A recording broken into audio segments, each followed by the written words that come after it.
নমস্কার, আজ বানাবো মোচার চপ, যা এই বৃষ্টির সময় সন্ধ্যাবেলা দারুণ লাগবে খেতে। প্রথমে মোচা ছাড়ানোর আগে হাতে ও বটিতে বা ছুরিতে তেল মাখিয়ে নেব। তারপরে মোচা ছাড়িয়ে নেব।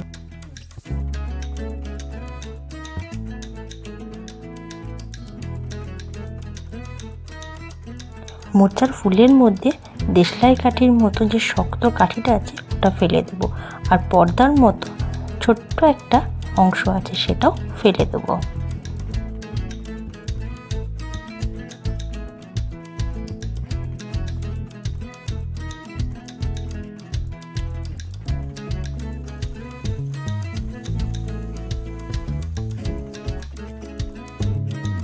এবারে মোচাগুলো কুচিয়ে নেব। কুচিয়ে নিয়ে হলুদ জলে রাখতে হবে, তাতে মোচাগুলো কালো হবে না। মোচাগুলো ভালো করে ধুয়ে প্রেসারে সিটি দিয়ে নেব, সাথে আলু আর সামান্য জল দেব।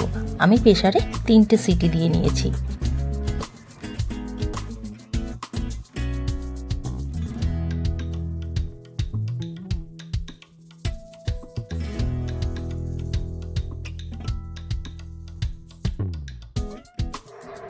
এবার একটা ভাজা মশলা তৈরি করে রাখবো। দেব গোটা ধনে, গোটা জিরে, শুকনো লঙ্কা আর তেজপাতা শুকনো খোলায় ভেজে নেব।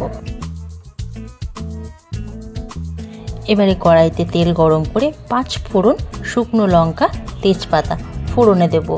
দিয়ে দেব আদা বাটা আর লঙ্কা বাটা আর সামান্য জিরে গুঁড়ো। মশলাটা হালকা কষিয়ে দিয়ে দেব মোচা, দেব নুন আর হলুদ, দিয়ে ভালো করে কষিয়ে নেব।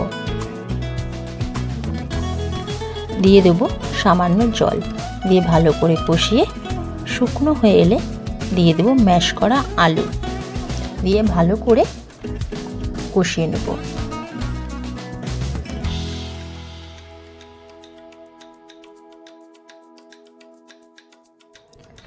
রান্নাটা হয়ে এলে সামান্য দিয়ে দেবো চিনি, ঘি আর ভেজে রাখা ভাজা মশলা, দিয়ে নামিয়ে নেব।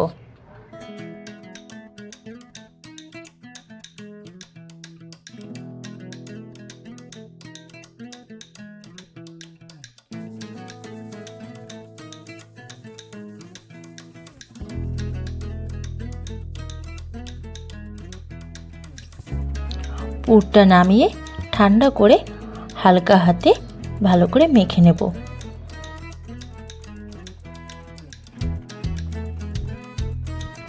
বেসনের সাহায্যে চপের পুরগুলো তৈরি করে নেব, তাতে চপটা ভেঙে যাবে না।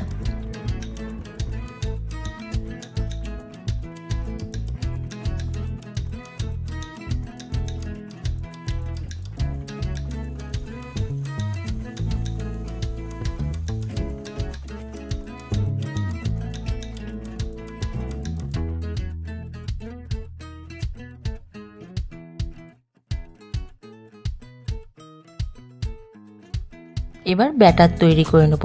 বেসন, কর্নফ্লাওয়ার, নুন, হলুদ, লঙ্কার গুঁড়ো, কালো জিরে আর খাবার সোডা দিয়ে স্মুথ ব্যাটার তৈরি করে নেব।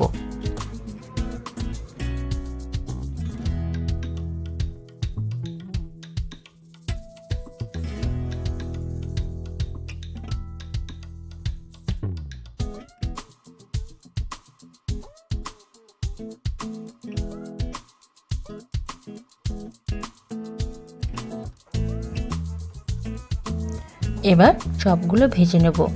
চপের পুরগুলো ব্যাটারে ভালো করে চুবিয়ে নিয়ে কড়াইতে তেলে ভেজে নিলেই তৈরি হয়ে যাবে মোচার চপ।